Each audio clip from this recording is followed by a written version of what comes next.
Okay, so in part one of our session 0 series, you've got all your players together, you discuss different themes, the system that you're going to use, you've figured out when and where you're going to be meeting, how long the sessions and campaigns are going to last. You've talked about some taboo subjects, you've talked about GM and player expectations and etiquettes, and your rules for creating the characters, and everyone in the party now has a general sense of the type of characters that they're going to want to play. Now comes the really fun stuff, making the actual characters. So let's go to the vault and see how we do it.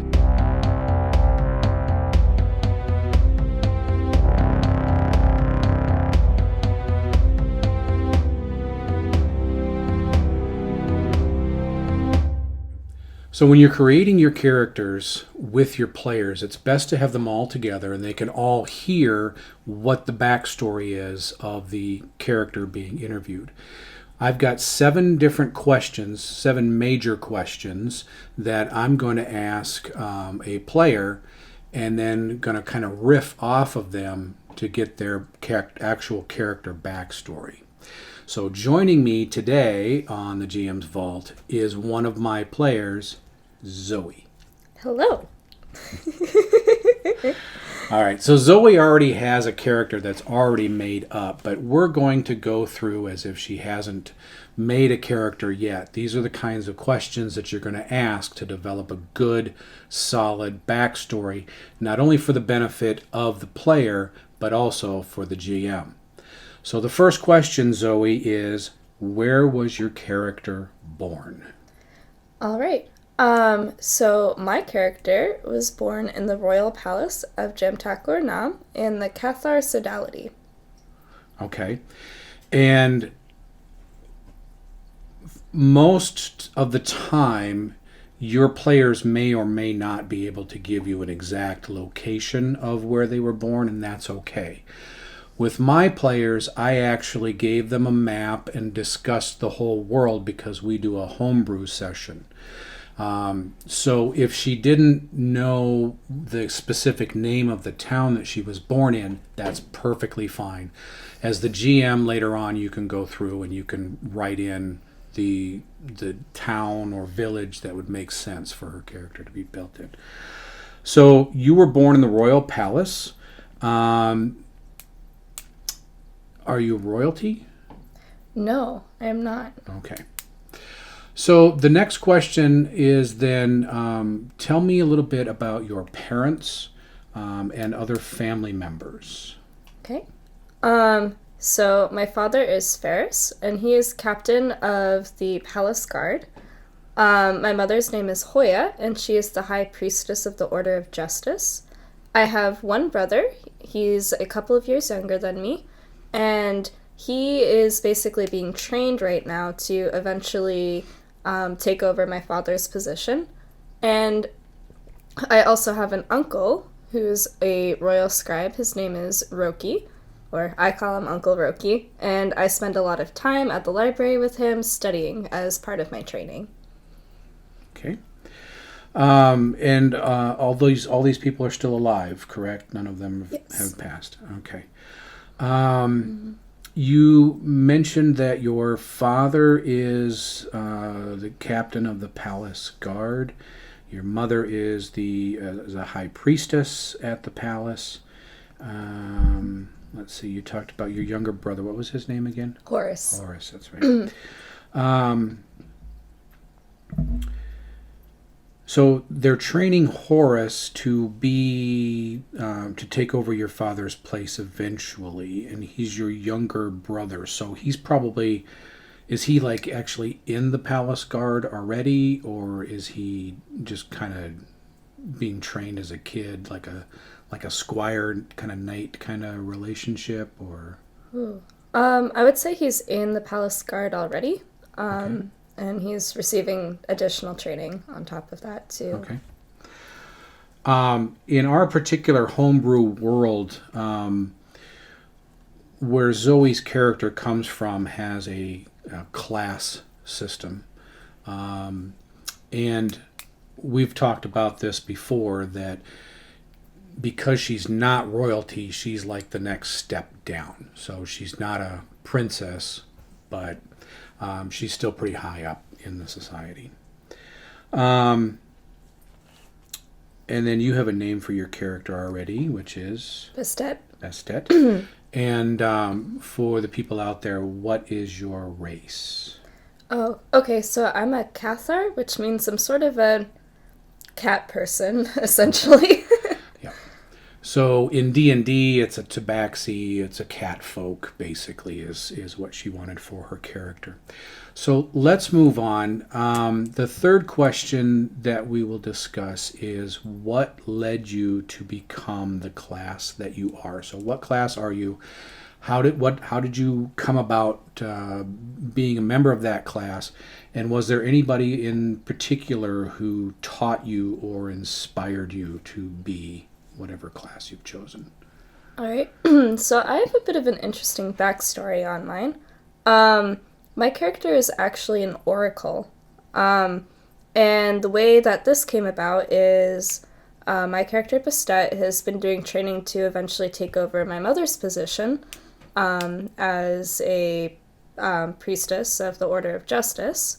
And so basically my character a couple of weeks ago was praying in the temple of Yamade, my goddess, basically, and I actually received what's the word? She appeared to me. Yeah, she appeared to me.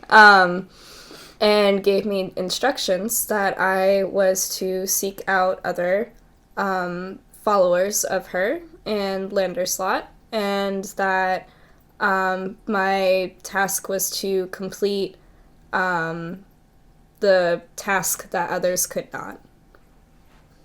Okay. So was there anybody that was specifically training you in the temple when you were growing up? Yeah, so basically I was essentially raised in the temple as my mother and father were very busy with their high positions of power. So my whole life I've basically been groomed to become a priestess, but the oracle part came about when the goddess appeared to me. Okay. So the next question that we'll talk about is why did you leave the town that you grew up in, Jemta-Cornam? Why did you leave that town? Why did you leave the palace and that life? Okay. So that's actually a part of my training. Because I'm going to eventually become a high priestess, they basically send me out for a couple years. So that way I learn how to communicate with other people and nations. So that way when it's my role to provide advice or counsel for the king, I have a wide breadth of experience. Okay. Very good. The next question is, which gods, if any, does your character follow, and why? Okay. So my character follows the Yamade. This is largely because I grew up with this. Like, my mother is a high priestess of Yamade as well. But I also follow her in particular because she appeared to me. So that really solidified my faith in her, if anything. It's not every day a goddess appears to you. All right, so the next question is, can you describe for me Bastet's personality? Meaning, is she arrogant? Is she optimistic? Is she paranoid? Commanding, jovial? Those kind of things. What kind of words would you use to describe Bastet? Okay. So I would say optimistic and playful, definitely. Cathars in general are pretty curious, so I have a very inquisitive nature. Not the wisest. Again, that's part of being a Cathar. But I also do have a little bit of arrogance when it comes to dogs. Like, I think dogs are definitely beneath me. And I do have a little bit of arrogance when it comes to the idea of different classes, because I was raised in a society where a class system is very much followed. So I kind of have a respect for authority in that, even if it's not necessarily the right thing in a situation. Okay, very good. The final question that we'll talk about is, has your character met the rest of the party before we start adventuring? And if so, what are your feelings toward them? Okay. I have not met any of the other characters of my party yet, though I feel pretty optimistic about meeting these people, as my goddess did appear to me and say seek out other followers, so I have faith that I will find people who are like-minded. Okay, very good. So as you're asking these 7 basic questions, depending on the player's answers, you're going to ask follow-up questions, which you saw that I did on a few of those. Bastet as a character is well known to Zoe and to I, and so we've been playing for months now, and so I kind of know all these answers. But I do have my notes from the very first session 0 that Zoe and I did, and I actually have a little over a page, almost a page and a half worth of notes that I took on her character and her questions and my follow-up questions. So, for example, when we first sat down and did our session 0 in the backstories, she actually had to come up with the names of her father and mother and brother and uncle Rafiki or whatever it was. Roki, yes. And so as a GM, you need to be taking notes and interacting with the players to try and get as much information as you can. It's very difficult when you sit down with a player and their character is the lonely emo orphan that doesn't know anybody, they don't have any family, they're just a clean slate. Well, they're not really giving a GM anything to work on as far as weaving things in for a character arc or any other little plots that you may come up with in the campaign. So after we sit down and go through these questions and come up with a backstory, one of the reasons that I wanted Zoe here is because when we first went through her character backstory, she was not an oracle. Yeah. Right? Do you remember what you wanted to be?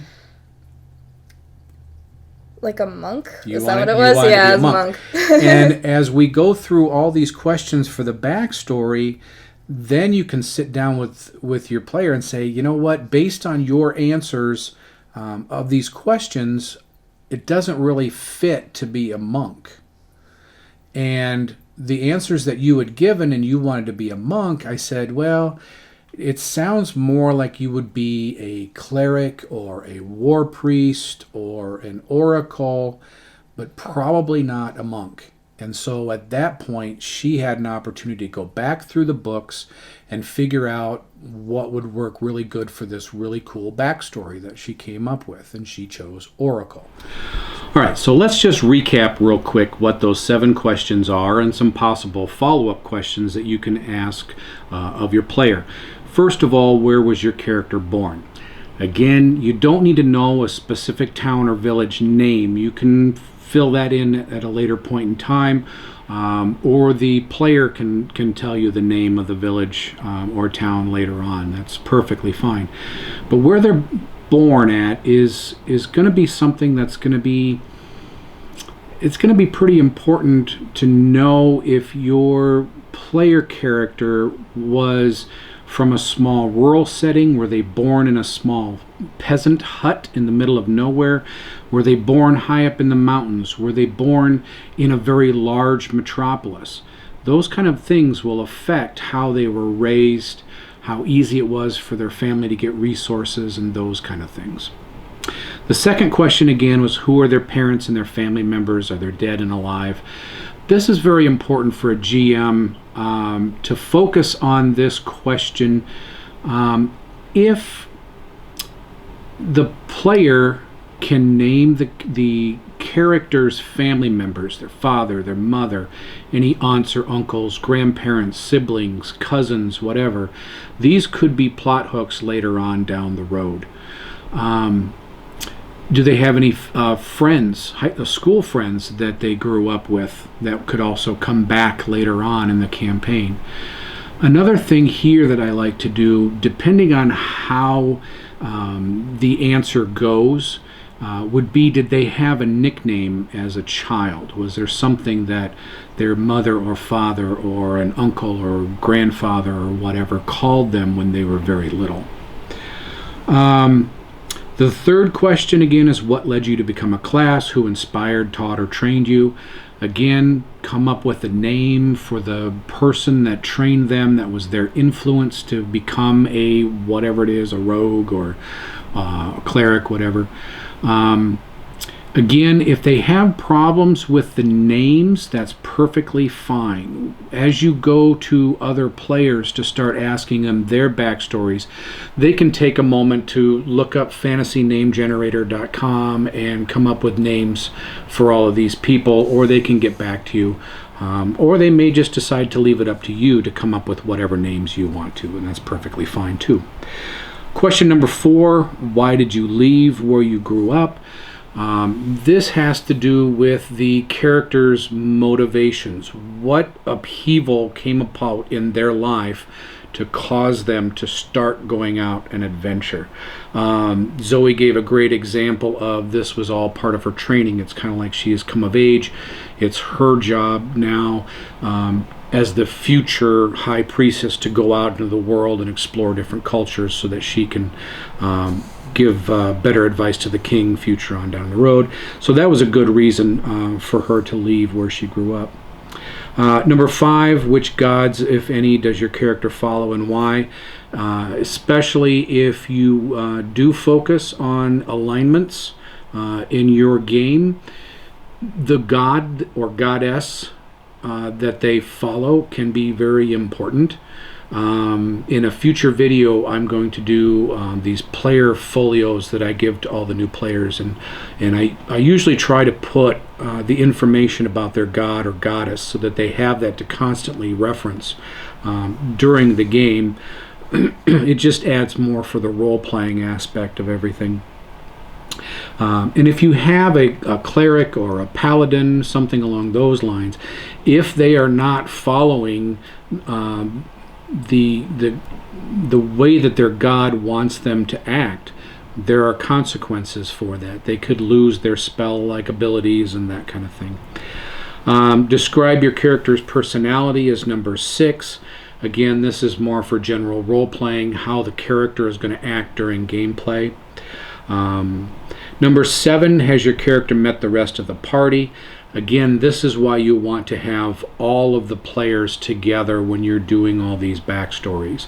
It would have been very easy for Zoe's character to say, oh, well, I already know so-and-so. I met her someplace else, and we get along great, and we're like best buds and all that kind of stuff. All right, so after we get done creating the characters with their backstories, now we get to actually stat them out. Now in our games, we actually use Hero Lab, so the player can go over there and start statting out their character based on their backstory. So if in their backstory they're extremely athletic, they will know in Hero Lab to stat that out as having a better dexterity. When you're statting out characters, you'll have to determine with your group if you're going to do a point-buy system, if you're going to do a standard array, or if you're going to do some kind of rolling for the stats. Once they have a copy of their character sheet, whether it's handwritten or done on a computer program, they should be all set. All you need to do is remind them of the date and time of when you're going to first meet, your first session. And if they need to buy a miniature or buy some dice for the game, that'll be it for their homework, and just to come ready to play next time. So if you liked this session, give us or learn something from this session, give us a like, click the subscribe button, and we'll see you next time on the Game Master's Vault.